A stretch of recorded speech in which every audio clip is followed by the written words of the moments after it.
What is up, all you geniuses? Eugene here. Hope you're all well. Today we're going to be looking at Terre de Hermes from Hermes. And if it's not already a classic, it's soon going to be one. Weirdly enough, Hermes has never had a pour homme. Maybe they're just kind of conscious of that thing, not really wanting to offend anyone. But pretty much a dying brand, a dying breed, especially in the perfume trade. Before this, they only really had three masculines: Bellamy, Equipage, and Rocabar. So this is really the pillar to their men's fragrance line. This is what their men's line is built around this. And this really kind of catapulted them back into fragrance. As far as women's goes, they were mostly concentrated on women's perfumes. They had a lot of those classics. And 10 years before Terre de Hermes, they had 24 Faubourg, which was pretty successful. Very nice floral perfume. And then, 2 years before this, they launched Eau de Merveille for women, which is very similar to this. I almost feel like they're connected. Eau de Merveille for women, Terre de Hermes for men. Both very warm, spicy, earth elements, peppery, that sort of thing. And I really like what they did with the packaging here, with the color orange, with the use of orange as a fruit in the perfume. Really represents Hermes's history, their branding, their logo. There's got a lot of orange in their colors, so I think that's really cool how they incorporated all that. But a few years back, Base Notes, one of the perfume databases, did a top 500 perfumes of all time. And interestingly enough, or well-deserved, Terre de Hermes made #1. So it's a very popular fragrance. And even more interesting is there's not a whole lot of clones of this, at least not that I know of. I don't follow clone brands very closely. And the only one that comes to the top of my mind, or one I can think of, is the one from Montal, Red Vetiver, which I've never smelt, but it's said to be inspired by this. So as popular as it is and as successful as it is, it hasn't really started any trends, which is awesome because this isn't a very trendy perfume. And I'd be kind of surprised if it, if it did launch off a sequence of trends, but thankfully it's never happened. As far as reformulations go, that's been talked about a lot. This has been reformulated and butchered. I don't see that. I don't follow reformulations a whole lot, nor do I really care to. I did check the batch code for you guys, and it reads BJCAC. And Hermes batch codes are a little messed up. And with as much investigating as I could do without giving myself a headache, this shows as a 2016 bottle, which I'm completely happy with. I love my Terre de Hermes. Let's give this a spray.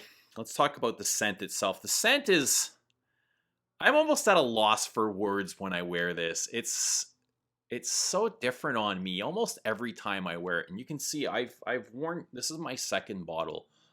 The first bottle I broke and I decanted a lot of it and I ended up giving it away to friends and that kind of thing. But I definitely never want to be without my bottle of Terre de Hermes. And purposefully, specifically for this review, I've stayed away from the other concentrations. The Pure Parfum, it's not an EDP. It oftentimes gets mistaken for an Eau de Parfum. It's not. It's a Pure Parfum.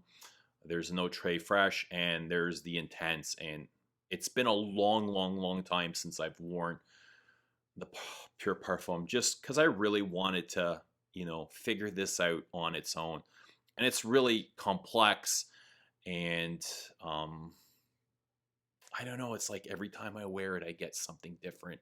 And it's not that I don't enjoy it. I do enjoy the hell out of it. But it's always got my mind going. It's not as simple as it's been made out to be, or as simple as a lot of people think it is. And that's probably why it's so popular, is because there's more to it than just simplicity. I know Jean-Claude Elena has been termed, minimalism and simplicity, and I think that's often used as a negative, almost like an attack on him, which it shouldn't be. I when I say minimalist or very transparent and lightweight and weightless and effervescent, to me it's a skill, it's a craft, it's technique that he's taken years to craft. So I definitely don't see it as a negative. So Terre de Hermes to me is, man, there's just so much. It's like my brain hurts when I try and dissect this. So right off the top, I get orange, black pepper, and woods, and they're all very singular notes. They're very easy to pick up. It's like I threw up 3 pieces of gumballs and I said, there's the orange, there's the black pepper, and there's the woods. It's really that simple. There's a little bit of grassy elements in here in vetiver, and I hear this oftentimes come up in the best vetiver fragrances of all time, and this comes up as one of those, and I don't really see it as that. In fact, I don't really see what dominates this composition. There's times where I think it's this, there's times where I think it's that, and I'm like, oh no, I'm wrong. It's not all about orange, or it's not all about woods, or it's not just pepper. It's just always changing, and the complexity it's insane. But it's a very fresh orange. Oranges definitely goes throughout this fragrance. I pick up large doses of orange. Here I go. See, I'm already contradicting myself, but that's okay. That's okay. I'm gonna spray some here. And then they're like, where the fuck do the resins come in? Sometimes I get resins and sometimes I don't. I get a lot of sharp notes. It's a very sharp perfume, especially on opening. Very sharp, very peppery, and very sharp woods. Mixed in with that ISO. God, here, now we got to take, in fact, the ISO, and then it plays peekaboo. It's here 1 minute, it's gone the next. I can't smell it if I'm sitting down doing nothing. The moment I stand up, I'm smashed in the face with this really pleasant whiff of Terre de Hermes. All right, so you got your orange, you got your pepper, and you got your woods, and they're all very sharp.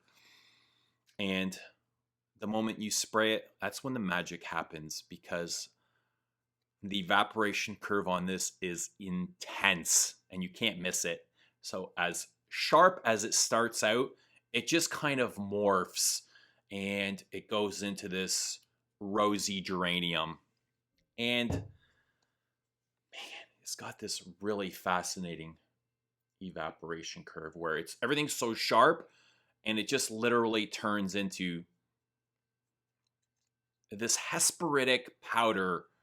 It's just very powdery. Like before I was saying, you throw up 3 gumballs and all 3 gumballs, or it could be Lego for that matter, are each its own note. And now it turns into, the notes are literally powdery without smelling like powder. This doesn't get powdery on me at all. It's like you dug your hands in this bag of notes, and then there was this rosy geranium, patchouli, vetiver, benzoin, and you were to throw it up in the air. And, as before I was big and clunky, although it was smooth, it's now just very, very powdery without smelling like powder, if that makes any sense. And, there's a little bit of patchouli in the dry down, but it doesn't smell like, it's a really refined patchouli. And they've taken out all the classic elements, all the scratchy elements, all the dirty elements, all the earthy elements, all the good stuff of patchouli, and just kind of added it for a little bit of a base. And there's some benzoin in here, which doesn't really smell like benzoin to me. It smells more like vanilla. I get a lot of balsamic vanilla from this. And at times it's resinous, at times it's incensey, at times it's sweet, sometimes it's not. it's really complicated. But what this mainly reminds me of is being out in the forest without being in a forest. So I don't smell a whole lot of green. I don't smell a whole lot of leaves. I don't smell a lot of shrubs. I just see trees, and the trees are barkless. It's like somebody came and they sanded off all the bark from the trees, and they're really smooth. So the trees are really smooth. The woods are smooth because there's a lot of smoothness in the opening of this perfume. And now there's no shade because there's no leaves, and somebody had placed a bunch of mirrors inside of this forest up against the trees, and there's reflections of light everywhere, and it's just literally bouncing off all the trees. So I get a lot of trees, and I get a lot of light. I get a lot of orange, and it's like I'm out in the forest with these mirrors next to a swimming pool, but it doesn't smell watery or it doesn't smell chlorine. The swimming pool is more to represent the freshness, and I've just gotten out of this swimming pool, and I've laid down on my towel that's on top of a bunch of rocks. And it's been raining earlier in the day, and now that it's warm and humid out, all the rain that's been soaked into the ground is starting to evaporate.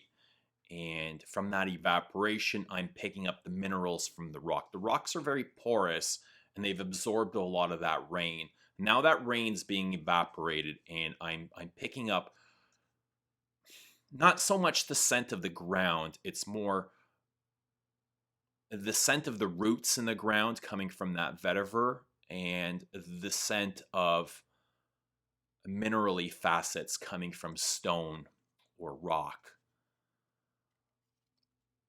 And I'm just getting whiffs of this. This isn't a very powerful perfume. It always leaves me wanting more, but it gives me just enough. And I almost see it like those bros. A lot of people will see this as a negative. A lot of bros will complain about, oh, it's not complex enough, or it doesn't perform, or it's, you always hear the complainers. And it reminds me of the bros that the moment they get horny and they just want to stick it in, without any thought, and they want to finish. This to me is it's more of a tease.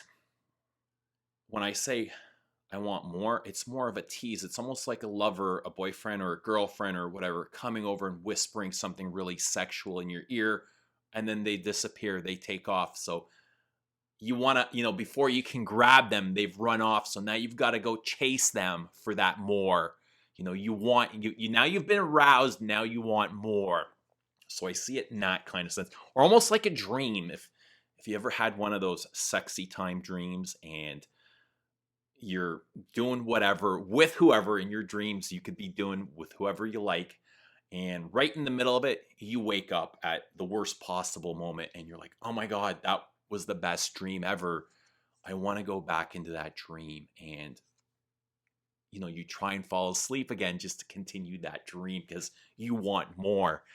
So that's when I say I want more from this, that's how I feel. Like it's that good that I just want to experience it more. I want to enjoy it more.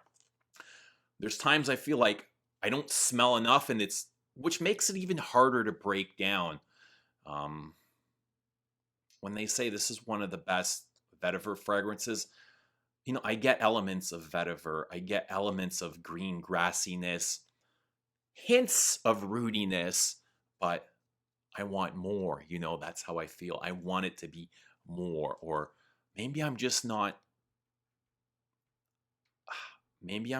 seeing it right. I'm not sure, but I don't get enough of that, and I want more. I definitely want more. It's that really intriguing.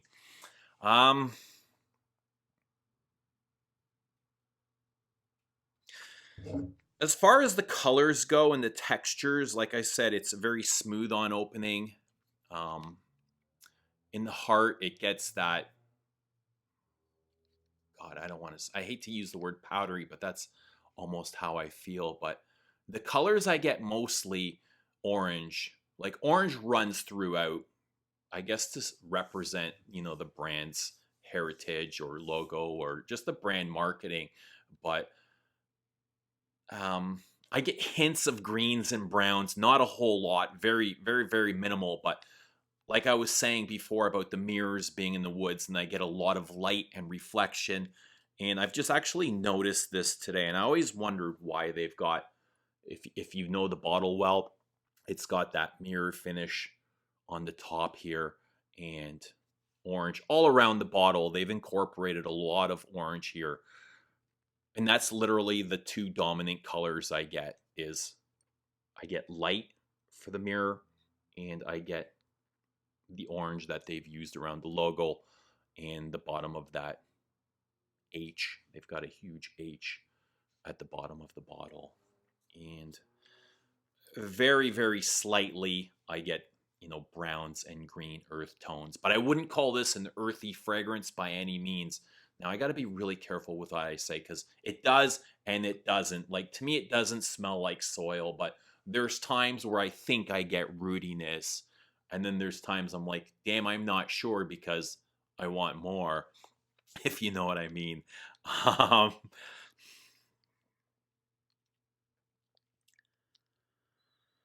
as far as when I wear this, one thing that I really like is this keeps me distracted. Normally, when I'm not happy with a perfume or I'm wearing something that I don't really give a shit about, my mind is wandering. I'm thinking about other perfumes. I'm thinking about the next thing I want to buy, or I'm making a list of whatever. And that doesn't happen when I wear Terre de Hermes. When I'm wearing this, my mind and my concentration are fully on it, so much that sometimes it's like my mind can't wrap itself around this, around the complexity and the depth and the precision and that sort of thing. It's like it's got me by my full attention. So I really like it for that sort of thing. I really love it for its timeless manner. This thing could be literally, you know, locked up in a time capsule and come back to it 100 years from now, and it's just as relevant as the day it was released.